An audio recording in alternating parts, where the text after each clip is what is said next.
Hello and welcome to the History of the Germans, episode 76, From Urchin to Emperor. This week we'll go back 20 years and pick up the other strain of our history of the Hohenstaufen. These last 3 episodes we focused on events in Germany and the struggle between Philipp of Swabia and Otto IV. Today we take a closer look at the early years of Frederick II, before he came to Germany and took over. Little is known, but much has been written about the youth of Emperor Frederick II, not only because it was exceedingly turbulent, but also because it forged a man who burst on the European stage aged 14, already displaying many of those personality traits that would make him known as the Stupor Mundi, the astonishment of the world. How did he become who he became? Now, before we start, just a reminder. The History of the Germans podcast is advertising free thanks to the generous support from patrons. And you can become a patron too and enjoy exclusive bonus episodes and other privileges from the price of a latte per month. All you have to do is sign up at patreon.com/historyofthegermans or on my website historyofthegermans.com. You find all the links in the show notes.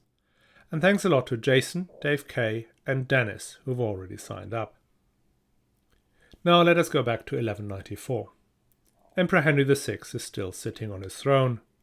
Not only that, he had just been crowned King of Sicily, the fulfillment of all his ambitions.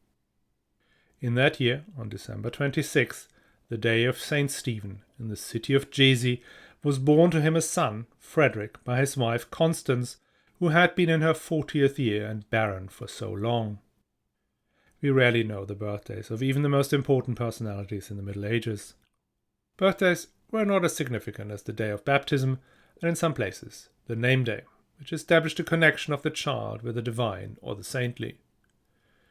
Frederick is different in that, as in many other areas of life, he remembers his birthday, and even orders his birthday to be celebrated with great feasts throughout his realm, the first ruler in post-Roman times to do so.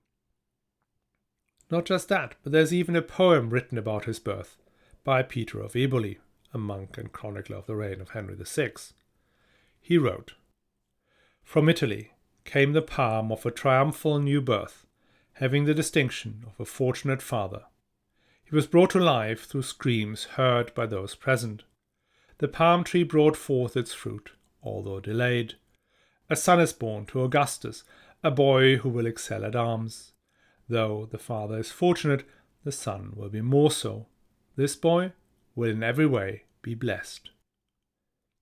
Now this is lifted almost word for word from Virgil and ties little Frederick back to the Romans, Aeneas, and the city of Troy. As you may remember, by now the official Hohenstaufen ideology is that there is only one imperial dynasty, and that goes back to Troy, and has ruled ever since Julius Caesar in an unbroken line that led to this little boy in a crib in the Mark of Ancona.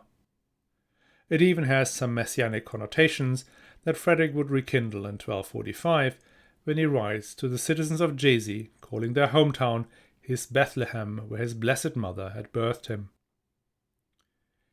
Now Peter of Eboli wrote those words sometime between 1195 and 97, so little does he know about the fate of the blessed boy. Because these first years are not at all fortunate. The very first image we have of Frederick is again in the book of Peter of Eboli. We see a baby wrapped up tightly, wearing a tiny crown, being handed over by his mother to the Duchess of Spoleto, who will look after him. The Duchess and even his own mother touched the precious child only with their covered hands. Frederick will stay with the family of the Duke of Spoleto for the next 3 years. The Duke, Konrad von Urslingen, was an aristocrat from Swabia with possessions around the city of Rottweil. Konrad had come to Italy in the train of Emperor Barbarossa.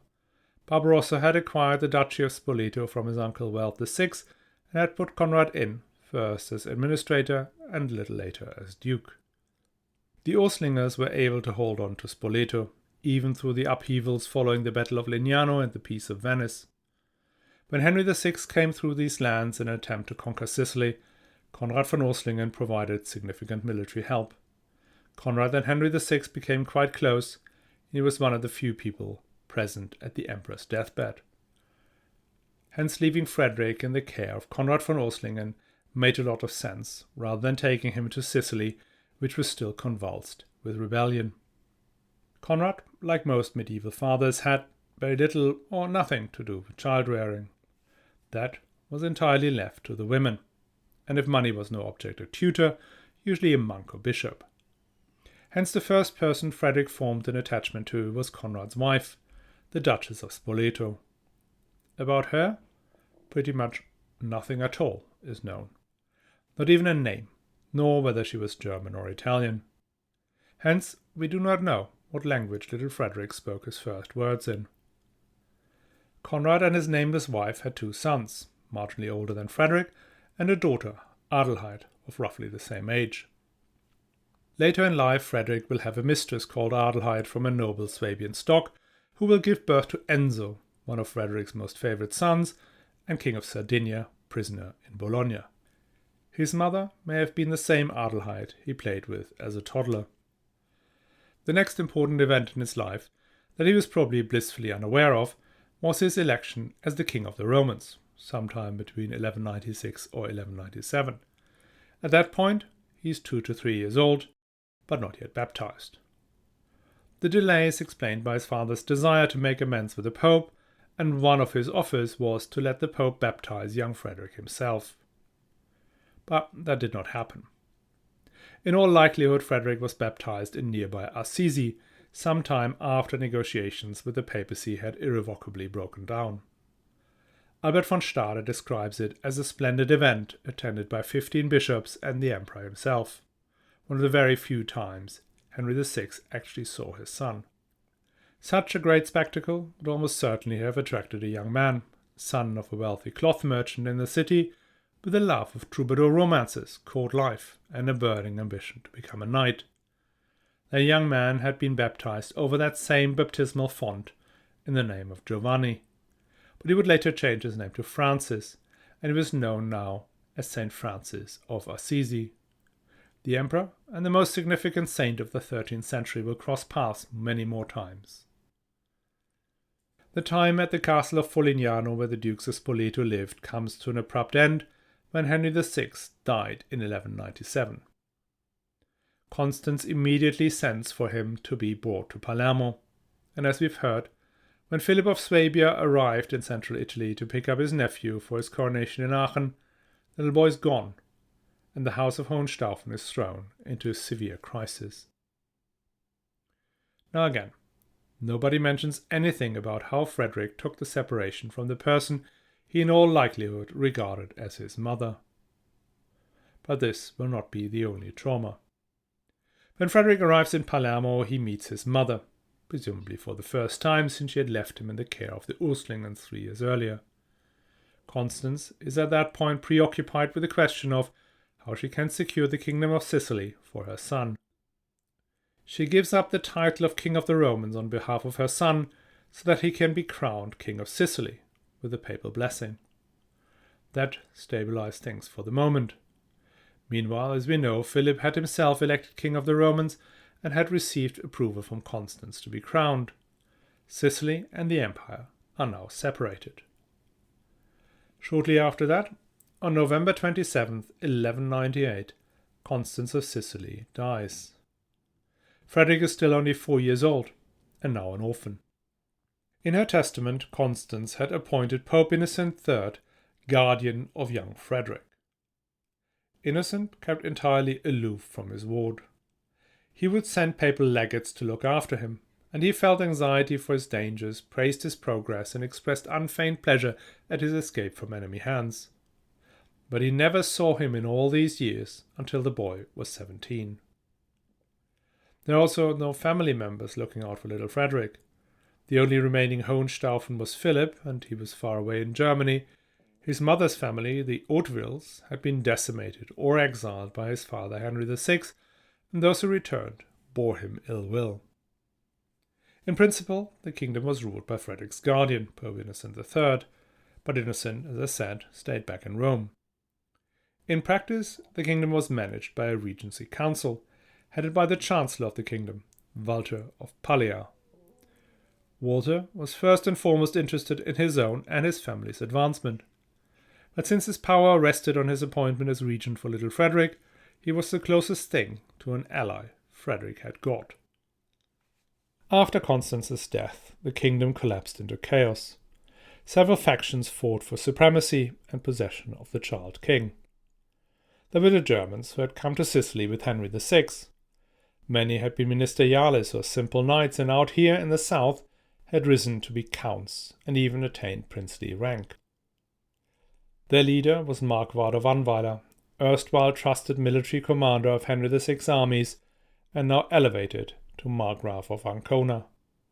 Annweiler saw himself as a representative of the Hohenstaufen power in Italy, and he took orders from Philipp of Swabia.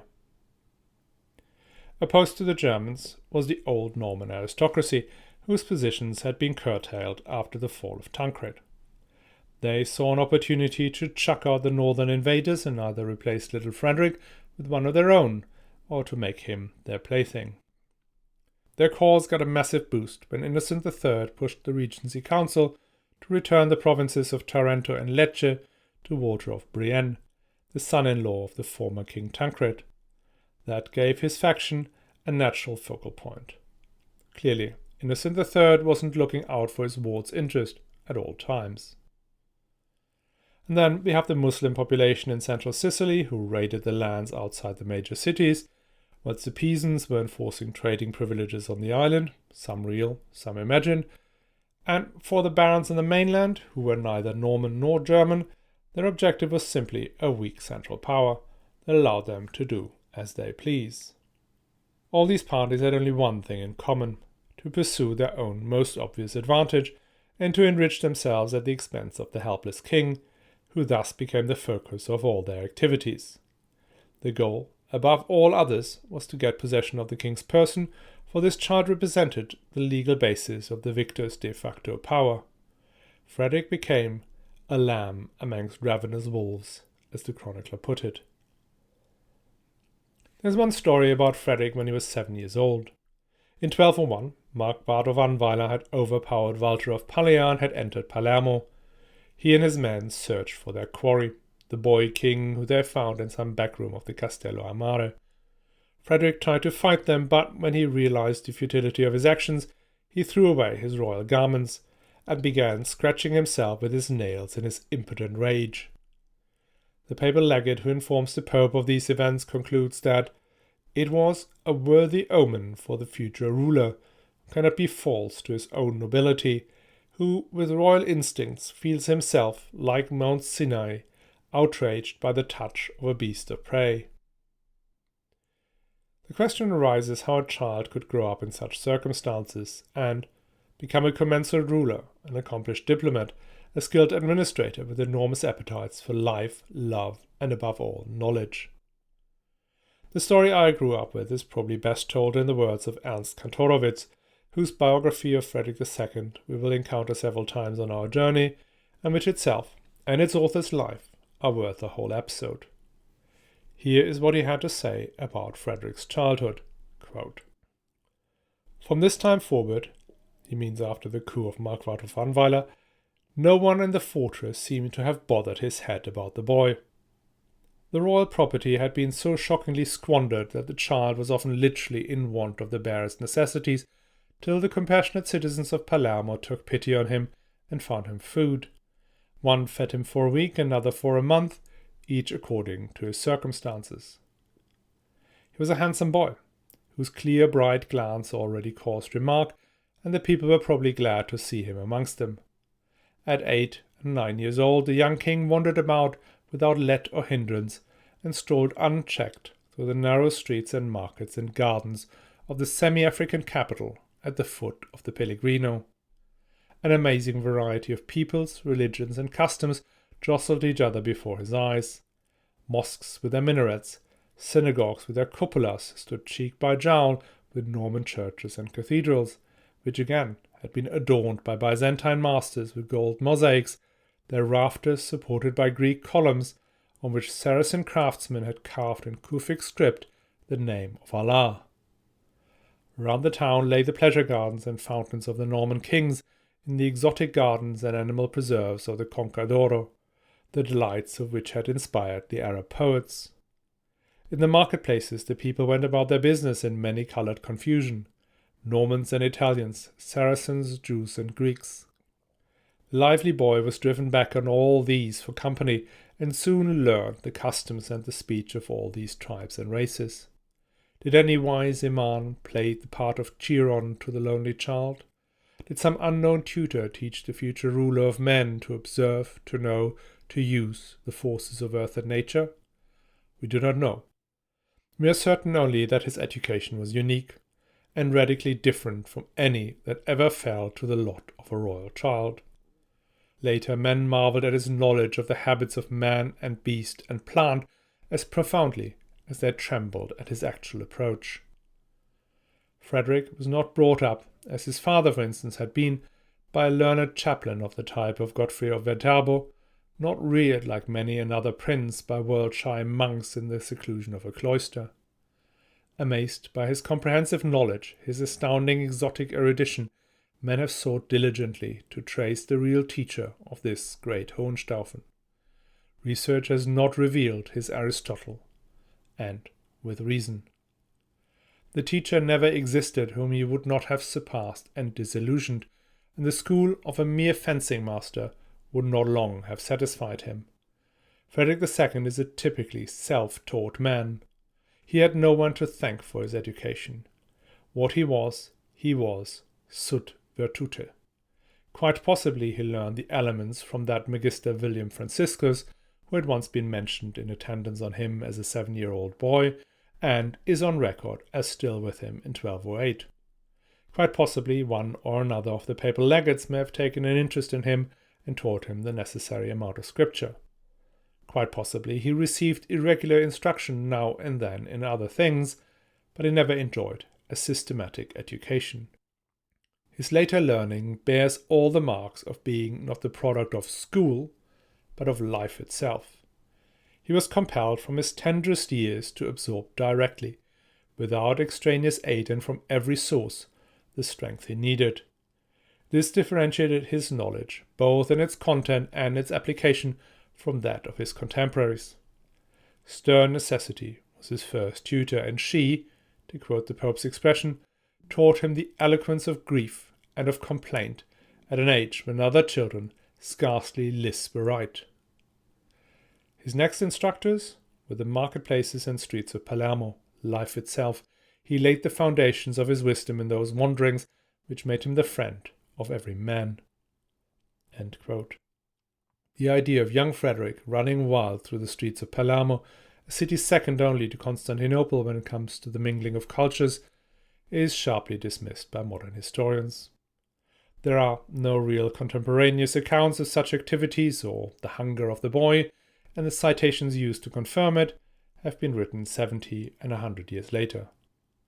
But most importantly, there is no way whoever was in control of Palermo at any given point would let Frederick II run free. Too large is the risk he could be kidnapped by a rival in this endless civil war and used to prop up another rickety regime. Now I hear all this, and it sort of makes sense. But then I look at teenagers. I look at the teenager I have at home, and I look at him when he's angry. They can be so god-awfully stubborn. And that is leverage in itself. Walter or Marquardt or whoever just controlled Palermo needed Frederick to occasionally parade through town and perform some ceremonial function. And if they wanted for that to go smoothly, they needed to give Frederick some leeway. He may not be running around town all on his own and unguarded, but he could have demanded his bodyguards to keep a distance while he's discovering all there is to see in the Conca d'Oro, the Bay of Palermo. In 1208, at the age of 14, Frederick receives the Schwertleiter, which means he is now considered an adult and expected to gradually transition to independent personal rule. He is an accomplished politician well beyond his years. He has his grandfather Barbarossa's inexhaustible energy and ability to charm people over to his side. From his other grandfather, Roger II, he's inherited intellectual rigor and administrative skills. And he has this unquenchable curiosity to find out how the world works, the desire for new experiences, for adventures, and for sexual pleasure, something entirely of his own. Can you believe that this man had been locked up in a castle with a dour monk as tutor for all his early adolescence? I can't, and that is why I stick to the romantic image of a future emperor roaming the streets of the Sicilian capital like an urchin. Now, what happened next? We already discussed last episode, so if you haven't, I strongly recommend that you do check out episode 75, Wet Pants and Other Miracles. And for those of you who do not have the time or the inclination, here is the 60-second rundown. In 1208, King Philip of Swabia is murdered, which brings his opponent Otto IV to the throne. Otto had enjoyed papal support, but makes the fatal mistake to go after Sicily in 1211. The papacy is utterly terrified by the idea of being surrounded by imperial territories, by Lombardy and Tuscany in the north and the Kingdom of Sicily in the south. Hence, Innocent III withdraws support from Otto IV and encourages the German princes to elect Frederick II to become emperor. That is where Otto IV makes its second mistake. His army is down in Messina, and if he had crossed over to the island, Palermo would have fallen, and he would have had his rival in custody. But he panicked and ran home, all that also involving a dream about bears. As I said, listen to episode 75, much better than this rushed story. Anyway, Frederick II realizes that he has to go to Germany and take the crown, because whoever will be emperor in the future will try to take Sicily from him. He sets off, nearly dies a couple of times, and then, in the nick of time, enters the city of Constance, which gives him the much-needed foothold north of the Alps. The civil war resumes pretty much where Philip and Otto had left off, and only ends in the battle Frederick's not involved in at all, the Battle of Bouvines. Bouvines was a battle between the armies of King Philip Auguste of France and the King John Lackland of England. Otto IV had been reliant on English support, and hence King John had asked him to gather an army and, together with the English forces, defeat the French monarch. The battle ends with the rout of Otto's troops, which triggers a set of events that reshape the face of Europe. Frederick II becomes the undisputed king of the Romans and subsequently emperor. The French monarchy enters its great expansionist phase that will see them becoming the dominant power in Europe. And, most importantly, it leads almost directly to the Barons' Rebellion and the signing of Magna Carta. There you go.